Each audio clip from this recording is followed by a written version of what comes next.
pangungulimbat sa kaban ng bayan. And I think it is high time na pakinggan natin yung panawagan ng mga ordinaryong Pilipino, ng mga manggagawa. Lagi sinasabi, ibalik natin ang tiwala ng mga Pilipino sa institusyon natin.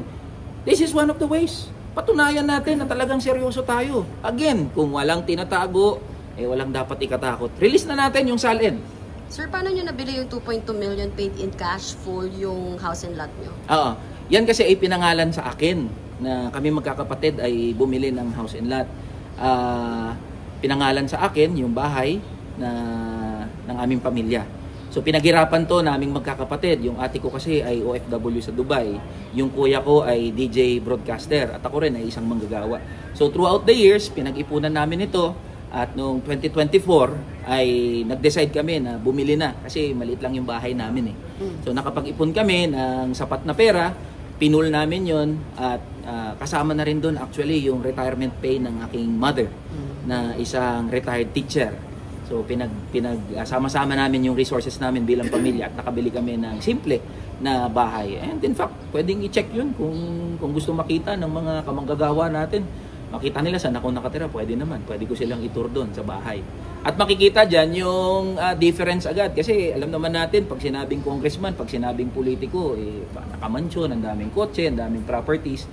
I am proud to say na hanggang ngayon, simpleng pamumuhay. At yun ay bunga ng paghihirap, pagsusumikap namin na pamilya na puro mga manggagawa rin. Pero 48,000 sir, cash in bank? Totoo bang 48,000 lang laman ng bank nyo? 48,000 lang ang laman ng bangko. Sa BDO yun eh. Dito sa land bank dito sa house, pinagbubukas na nga ako ng account kasi wala ako account dyan sa Land Bank of the Philippines. Saan mo dinadala yung 300k niyo sir a month? Nabanggit ko na yung sahod ko bilang house member, minimum wage lang kinukuha ko. So that's 15 to 16,000 per month.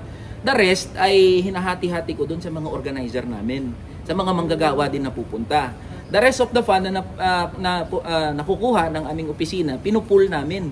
Kasi ang daming kaso ng mga manggagawa. Pag pumunta ka DOLE, NLRC, NCMB, may pamasahe yan. Pag ikaw manggagawa, magkakaso ka sa kumpanya mo, no work, no pay, diba? So, kailangan mong pamasahe, kailangan mong pangkain, kailangan mong pampaserox ng mga papel.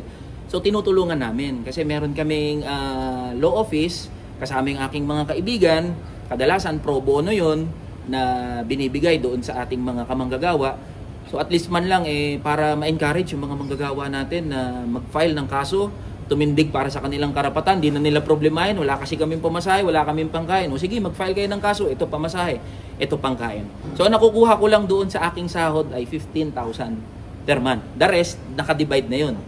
Lumabas na yan sa isang update vlog ko kung saan equally dinivide ko sa 13 na organizer namin. Tapos meron din napupunta sa mga organizer namin sa Visayas at Mindanao. Sir,